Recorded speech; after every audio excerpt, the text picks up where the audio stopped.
Hey guys, what's up? It is Jax here, and today I'm going to be showing you guys how to make an automatic Froglight and Magma Cream farm in Minecraft 1.19. So let's get going.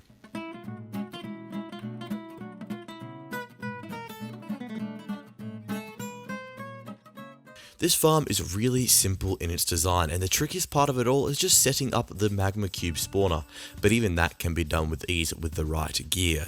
This farm works by spawning in magma cubes using the magma cube spawner, dropping them into powdered snow to get them to the smallest variant, and this variant allows the frogs to kill them to drop the froglights, as well as that as they go down in the variants they drop magma cream.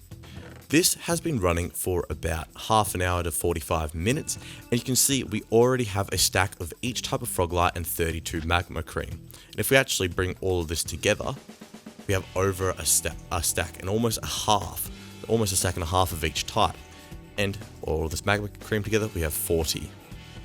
And just a quick note to make before we actually get into the tutorial, you'll also need to be able to build a little AFK chamber, as you have to AFK at the top to get this farm working. You can't AFK down by the chests, but you can make that out of whatever you want, or you can live dangerously and AFK in the middle of the open. The materials you'll need will appear on your screen now. Now keep in mind that you will need more falling blocks if your bastion is located above a lava lake, because you're going to have to clear loads more lava. Just keep that in mind, but the rest will remain the same. Now the first thing you want to do is find a bastion remnant. Now there are loads of bastion remnants out there and loads of different types of them, but you want to find one with a magma cube spawning room. So if I just hop into spectator mode quickly, I'm going to go outside this bastion remnant so you can have a look at it. So this one here has a tower over here, a lava bridge, and then this big cube here is the spawn room. Now these aren't the easiest to find, but they're not too tricky. I found this one on about my third bastion remnant, and we can see here we have the spawner directly in front of us. Now this spawner is going to be spawning magma cubes while we are building, so we're going to have to stop that. But if you are in your own single player world, you can easily stop this just by changing it to peaceful temporarily while you're building this. But if you want to do this the way without doing that, I'll be showing you that as well. So of course, the first thing you want to do here is go ahead and clear the bastion remnants of any brutes, which are the big scary guys that will attack you even if you are wearing gold. The second thing you want to do is come along and fill in all of this lava. Now you actually don't just want to fill in the top layer like this, you want to fill in 2 blocks down. So you can do this with normal blocks, but it can get a bit tricky. So I suggest doing it with some sort of falling block like sand, because that way the block is going to fall down to the next level and then you can place it on top. So fill in all of this lava to be safe, and then we can get building. Okay, so this is what we have. Now you notice we are getting some magma cubes spawning in, and this is very annoying because we have to keep killing them while building, but we can fix that. However, we are getting some hoglins spawning in here. If you want, you can plant a few of the warped funguses. These are the blue ones on some nylium, and they are petrified of that, so they will run away. So if you can see here, they run away from it and try and get away from it. So you can place that around where you are building. But to work on this magma cube issue, we need to grab out some dirt blocks. Now make sure it's dirt so we can quickly break it later on. We're going to come up here, break this chain, place a block, then coming out on all sides, place 4 blocks. 1, 2, 3, 4. 1, 2, 2, 3, 4. 1, 2, 3, 4. 1, 2, 3, 4. Then connect these up like so.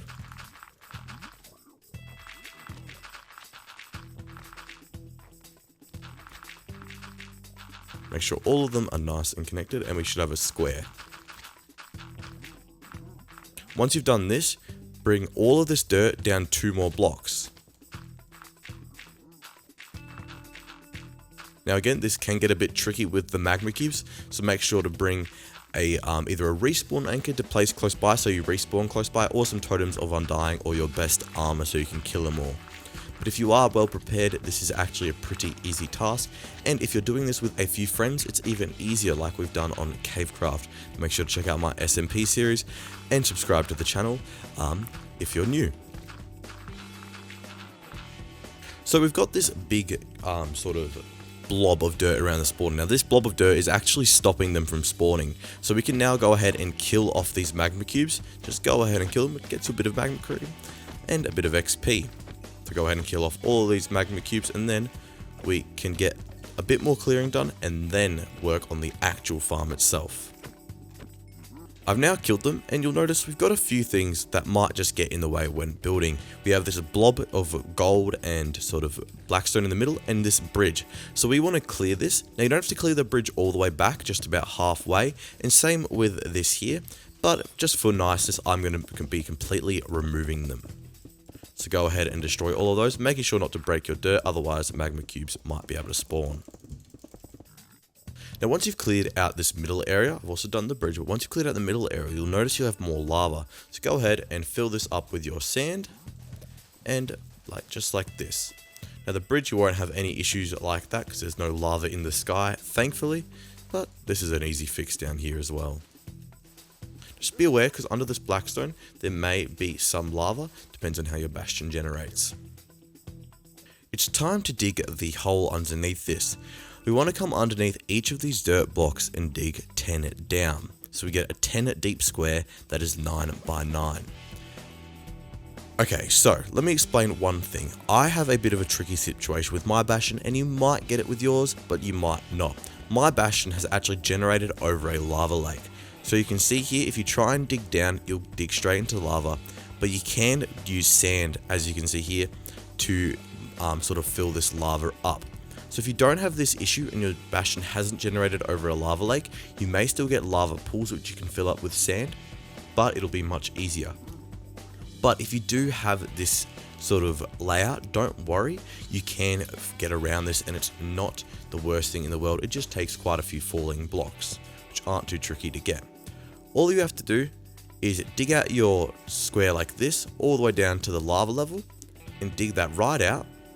Now that we've got this 9 by 9 square, we need to come around and dig one more out on every single side. This is so we can create a wall so more lava doesn't flow in to our builds. So just dig one more out on all sides like this.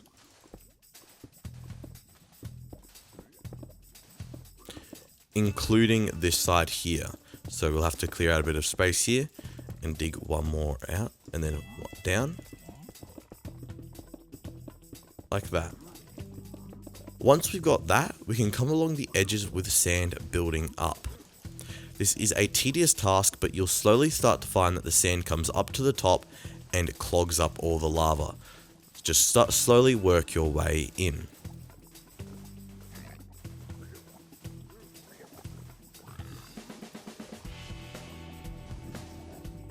We're starting to see some sand come up now, and it is clogging up that first layer of lava. Then once we've done this, which we've got there, and just we got to do here, we can move on to the next one, which is just across here. We just slowly do this, and we're just clogging up all that lava. We should be left with a big sand blob that looks like this, and I'm just going to have it hop into spectator mode so we can see what it looks like from the bottom. All of that lava is now clogged up there, and it's just pure sand here. Now on the inside of this, we're going to dig back out our 9 by 9 hole. So that's just one in on every single edge. Like that. Dig that back out fully. And once we've got that, we can dig down to make a total of 10. So we've got 1, 2, 3, 4. 4 down, so we need to go another 6. 2, 3, 4, 5, 6. Just make sure that's a total of 10 blocks deep. Dig that right out. We're now going to come along with some sand and just fill in these edges. Of course, we have got very sandy walls at the moment, and you can go ahead and replace these with blocks, but lava will flow in temporarily while you do that, and it can be just a bit of a pain to do. So I suggest leaving it as sand, or even using a bit of concrete powder to get a nicer color instead of sand, but that is up to you. Just like this. This is what we should have. Using some torches, light up the bottom of our hole, and then dig another 2 blocks down. This is so we can add in some railing for our item collection system. Now we need to choose what side we want our collection system to be on. If you don't have lava around you, you can choose any side, but if you do, I suggest choosing the easiest side to get access to. So don't choose the one that's out in the open of the lava like this, choose one where it's a little bit more confined like this side here. We're going to have to use the same sand technique to make a little area that is safe for our chest system and storage system, but you can choose whatever side you want to do this on. Of course, if you don't have the lava lake, don't have to do this and just choose a side. We're going to go to the side that we have our chest on and just mark it by breaking down one sand like that. Then in the middle, so I've broken that sand in the middle, we're just going to go out 1, 2, and then 1, 2 on either side, and then just break out an area and a space like this. So we have a 5 by 3 space. Then dig this down and you'll notice that you'll find lava if you have a lava lake, but if you don't have a lava lake, you can just continue digging down till you're at the same level as this hole. Now we've got this, come along, and like we've done before on all the edges, and slowly working inwards, place in some sand. Again, it's a bit of a tedious task, but it is worth it, because this farm gets you loads and loads of froglights as well as magma cubes. On the inside, so staying 1 block away from the outside edge like this, break down some blocks and break this down to the same level as your farm, and to help you do that, you can break down this wall as well. This gives us a small space for our storage system. Of course, you can make this bigger if you want, but that will involve more sand, and just 1 double chest is okay for this farm if you just keep on moving the stuff out of that into your storage system, say in the overworld or something like that. Or if you want, you can use a dropper tower to move this up. It is up to you, but I'll just be showing you how to add a chest in down here. So this is what we should have so far. Whether you have the lava lake or not, we should have an area like this, with a little area like this on the side, and then we have our dirt cube at the top. Break these blocks here and here, grab out some hoppers, and place the hoppers going into that block there and there. Then come along this line and break the blocks and place hoppers. Now when you drop items in either of these 2 hoppers at the very end, they should end up in this hopper here. And if they haven't, that means you haven't connected the hoppers properly. You need to make sure that they're all facing into each other. You can do this by making sure you're sneaking and placing the hopper on the other hopper. These hoppers are going to work with the rail system we're going to add in now. So we'll start by placing in a powered rail here and here, like so. Then grabbing out regular rails and just working our way around. Now on the middle, we want to place powered rails like this. In the middle, powered rail. In the middle, powered rail. Middle, power rail. Now you can power these rails in whatever way you would like. You can place blocks of redstone underneath them, or you can use levers, but you've got to power them from underneath because we don't want to interfere with all the froggy stuff going on at the top. This is what it should look like. So on this side here, we're going to have 2 powered rails where it ends and 2 powered rails where it starts. On the side where it starts, which is where it starts over the hoppers, we need to be careful with how we place our redstone blocks. So if we just place it here to power these powered rails, it'll lock this hopper and that'll break the system. So what we want to do is, now this is easier if you don't have sand walls, but we want to place the block of redstone next to this powered rail that we have here, like that. Now if you do have the sand walls, you can still do this, and I'm going to show you how. You have a few goes of this before the lava starts coming in from the top. So after each go, just go up and replace this block of sand here. But what we want to do, put the redstone in our offhand, walk up real close and hold our place button. You'll notice we won't be able to place. And then you want to dig this piece of sand. And because you're holding this and digging, it'll place it straight away. You can see it quickly places it in and no sand falls. With the ones on this side, because there's no hoppers nearby, we can just go directly underneath the powered rails and place them. Or we can use a lever. Right here, we can't use a lever because we can't power the block because it'll lock the hopper, so we have to use a redstone block placed there. That is if you have a lava lake around it. If not, you can use a lever. Then go ahead and power these rails in the middle however you want. I'm just going to go and break them, and then just place a redstone block underneath them. You can use a lever or whatever way you want. I just think in the nether, it's just easy to avoid digging too much. Place a minecart and hopper on one of these powered rails. And if you've done it all correctly, it should go right through our rail system and then bump on the end and go right back. And it will continue doing that forever. There we go. If you notice your farm is producing a massive quantity of Froglights, like an incredible amount because you've really spawn proofed the area, you notice that the rail does slow down towards the end here, so it might be smart to add in just a few more powered rails, just like this. So for safety you can add in 2 more, because this farm is pretty efficient, because if the minecart and hopper gets too full, it will slow down and potentially stop there. But if you notice that it isn't making too many drops because the area around it isn't very spawn proofed, you shouldn't have to worry about that. Now come across on top of these rails with any sort of block and just place them like this. Any block will do as long as it's a full block.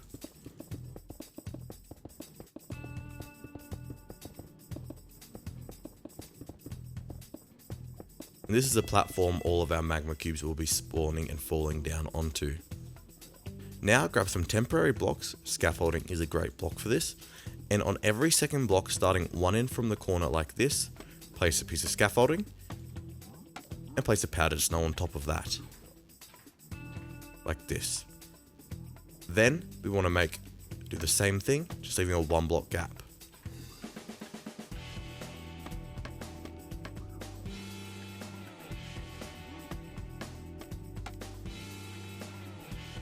We should end up with something that looks like this. Then we can break all of our scaffolding. In this room here, in our little chest room, break these 2 blocks and place in your storage system of choice.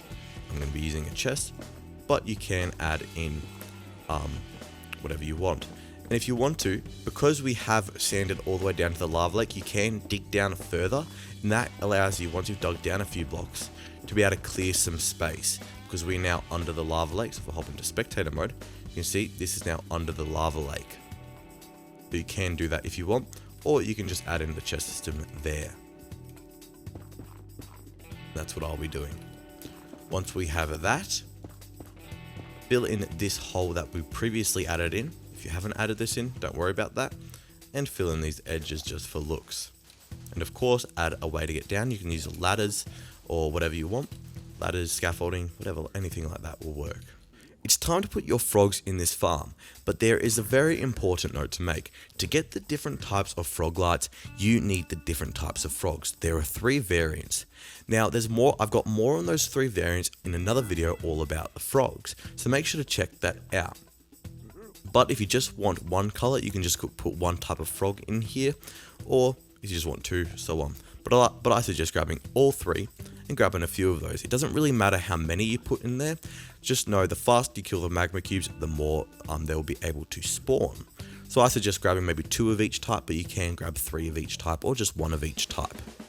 My frogs are now placed in. You're going to have to bring them in from the overworld using some leads, but there are so many different ways to do that. It's up to you to decide that. You can see there are loads of frogs here. We have 2 of each type, and they are boinging around happily. If you are on a server and you are worried about lag, a lot of lag is caused by the frog's AI generating the jumping paths. So to easily fix this, you can place powdered snow fully covering them. This doesn't affect the farm's efficiency at all, but does drastically reduce lag. So I definitely suggest doing this if you're on a server, or even if you're on your own PC and you are getting a bit of lag, because it takes less time for your computer to process it when the frogs don't have that far of a place to jump. We've got the snow in, now we're going to grab some glass. You don't have to use glass, but I suggest using glass so you can see the magma cube spawning, and just create a glass barrier like this to stop any other mobs from jumping into that hole. Now if you have noticed that other mobs have jumped into that hole, you're going to need to hop down there and kill them if they don't die to the powdered snow. For example, the baby piglins may not die to the powdered snow as they are pretty short. but add in this glass layer going all the way up to the top of your dirt sort of pillar around here, but don't add in the roof just yet. The reason we haven't added in the roof yet is because we actually get to break all this dirt now. We have to be very quick in the way we break this dirt, as magma cubes will start spawning straight away. So grab your most efficient shovel. I suggest using a gold one if you don't have a netherite, because gold actually breaks faster than diamond. Now the durability on those golden shovels, if you do use them, is terrible. So grab a few to dig out this big chunk. You'll need about 5 or 6, but grab a few extra just to be safe, because you don't want to be left with a bit of a dirt chunk and all these magma cubes spawning around you. It's time to break this dirt. I'm going to be doing it in survival to show you that it is all possible. Let's break this down and just move to the side really quickly. We're going to try and go as fast as we can without falling in. You can just hold it down and move to the side. This is an efficiency 5 netherite shovel. You want to make sure you don't fall down, because it can be a bit scary. But you'll notice that because you're on this top layer, you are safe from the magma cubes, and magma cubes will start spawning. And don't worry about this dirt, you will be able to get this bit back later by going down into your chest systems and grabbing it.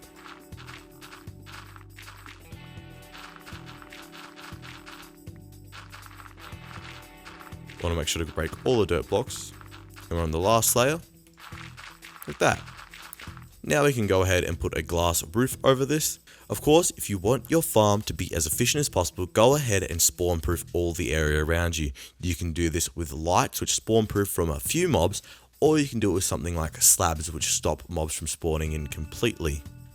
Like I mentioned earlier, I suggest you go around and place a few warped funguses just to protect yourself from these scary pigs. Let's have a look at our farm working, heading down here in spectator mode. We can see we have a magma cube here that is shivering because it's getting cold, and it will eventually start taking damage from the powdered snow. Of course, I've got the full layer of powdered snow here, but if I hop back into creative for just 1 second here, you can see it'll also work just with the alternating one, as the magma cubes are so big that they take up the area. This magma cube is now in our little vicinity of dyingness. And he'll eventually start to shiver here. And he's shivering. Of course, this increases the lag not having all the powdered snow there, but reduces the amount of powdered snow you need for your farm. Then he'll die. And these guys here will eventually start to shiver as they get caught in the powdered snow, and they will slowly start to die. And there we've got it. And we have our baby ones now, which our frogs will eat. And they'll all go into this chest here that we have set up. We've got our froglights and our dirt from before. On that note, that is going to be the end of this video, guys. I hope you guys enjoyed. Please leave a like, comment, and remember to subscribe if you're new, and I'll see you guys later. And remember, stay carbonated.